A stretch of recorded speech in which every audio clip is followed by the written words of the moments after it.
తాకట్లో ఉన్న బంగారాన్ని విడిపించి ఆ రోజున మార్కెట్ ధర కట్టి మిగిలిన డబ్బును మీకు అందిస్తుంది కొమ్మూరి గోల్డ్. అంటే మీరు చాలామంది మీరు ఒక టాప్ పొజిషన్లో ఉన్నప్పుడు చాలామంది కమెడియన్స్తో స్టార్స్ తోటి ట్రావెల్ చేశారు కదా. ఇప్పుడు మీరు ఖాళీగా ఉన్న టైంలో మిమ్మల్ని పలానా సినిమాకి రికమెండ్ చేయడం కానీ అలాంటి ఆర్టిస్టులు ఎవరు లేరా ఇప్పుడు? నా జీవితంలో నాకు ఫస్ట్ సినిమా సంప్రదాయం సార్. సంప్రదాయంకు నేను అడుక్కోలే. నన్ను కృష్ణారెడ్డి గారు అచ్చిరెడ్డి గారు పిలిచిచ్చారు. నేను అడిగి ఇంతవరకు ఒక వేషం తీసుకోలేదు. నాకు అడగకుండా అన్నీ వచ్చినాయి. ఓకే, అప్పుడు అంటే నేను రికమెండేషన్ పక్కన పెడితే ఏంటి వేణుమాధవ్ ఇప్పుడు మొన్నటి వరకు మాతో చేశాడు, ఇప్పుడు మరి ఒంటరి అయిపోయాడు, మరి పలానా సినిమాలో మళ్ళీ చేయిద్దామని ఏ కమెడియన్ ఏ ఆర్టిస్ట్ మీకు అడగను, సంప్రదింపులు చేయడం అట్లీస్ట్ పరామర్శించడం అన్న అవుతుంది? పరామర్శించడం అంటే నాకు జరుగుతూ పరామర్శించాలి సార్. నాకేం జరుగుతాయి కదా. ఇట్లాంటి మీడియాలో వస్తుంది కాబట్టి కాల్ అయితే చేయాలిగా. మామూలుగా చేస్తే జనరల్ చేస్తారు. చేసి ఏంటి ఇలా వచ్చిందంటే నువ్వు బ్రహ్మాండంగా ఉన్నావు అది అంటారు. ఫ్రెండ్స్ కానీ బ్రహ్మానందం గారు కానీ రఘుబాబు కానీ కృష్ణ భగవాన్ కానీ వీళ్ళందరూ అంతే. కానీ కృష్ణ భగవాన్ గారు కూడా విపరీతమైన జబ్బులు ఉన్నాయని ప్రచారం. అంతే సార్. అంతే. మరి ఇప్పుడు కాటమరాయుడు తోటి మళ్ళీ రీఎంట్రీ అనుకోవచ్చా? ఇది ఇట్లేని అనుకోవచ్చు సార్. ఎలాగైనా బ్రేక్ అంతే. బాగుంది, బ్రేక్ చాలా బాగుంది సార్.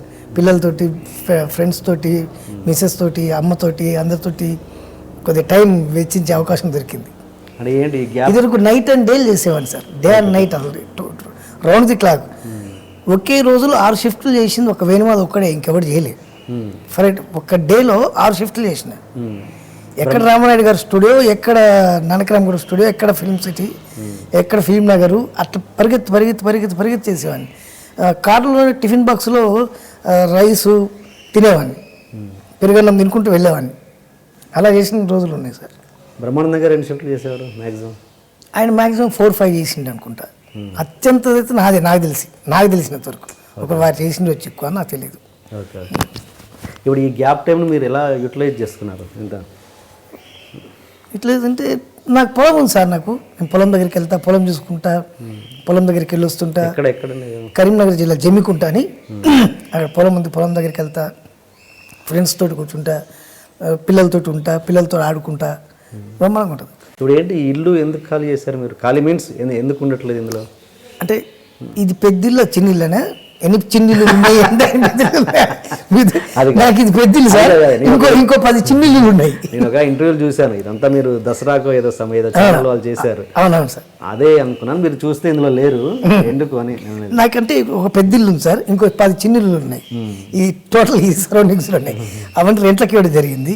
మొన్న రీసెంట్గా దీనికి కలరింగ్ కొద్దిగా ఏదో మాడ్యులేషన్ చేయడం కోసం ఖాళీ చేయడం జరిగింది. 2-3 డేస్లో షిఫ్ట్ అయిపోతాం మరి దీంట్లోకి. పెద్దిల్లు అంటే ఓన్లీ ఇల్లు వరకేనా లేకపోతే పెద్దిల్లు ఒకటే ఉంది? చిన్న చాలా ఉన్నాయి. అది చిన్న ఇల్లు వరకేనా? ఇల్లులో అన్నిటి పేర్లు అచ్చి వచ్చిన కృష్ణనిలయం అనే ఉంటుందండి. అచ్చిరెడ్డి గారు కృష్ణారెడ్డి గారు ఇద్దరి పేర్లతోటి. అది కూడా ఉత్తేజాన్ని మీకు తెలిసి ఉంటాడు ఆర్టిస్ట్ అన్న. ఇట్లా కృష్ణారెడ్డి గారు అచ్చిరెడ్డి గారు ఇద్దరి పేర్లు రావాలి నాకు. ఎట్లా కృష్ణారెడ్డి అచ్చిరెడ్డి ఏమంటే బాగుండదు అంటే ఆయన బాగా ఆలోచించి, అరే ఇది ఎట్లుంది చూడరా అని అచ్చి వచ్చిన కృష్ణనిలయం అని పెట్టరా అన్నాడు. బాగుందన్న అన్న.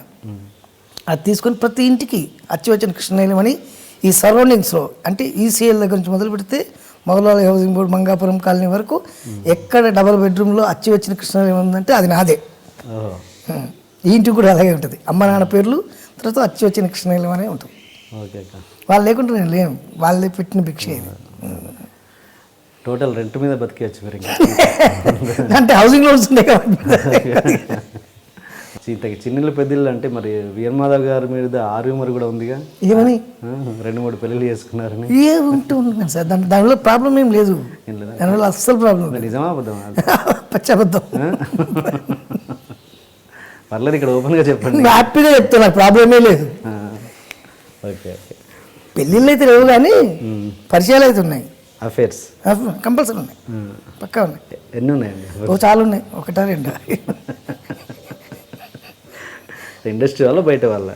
ఇండస్ట్రీలో అస్సలు ఒక్కళ్ళు కూడా లేదు సార్. సత్సంబంధాలే మొత్తం. సత్సంబంధాలు అంటే అంటే ఫ్రెండ్లీగా ఉండడం తప్పితే వేరే విధంగా ఉండడం కాదు. Okay okay.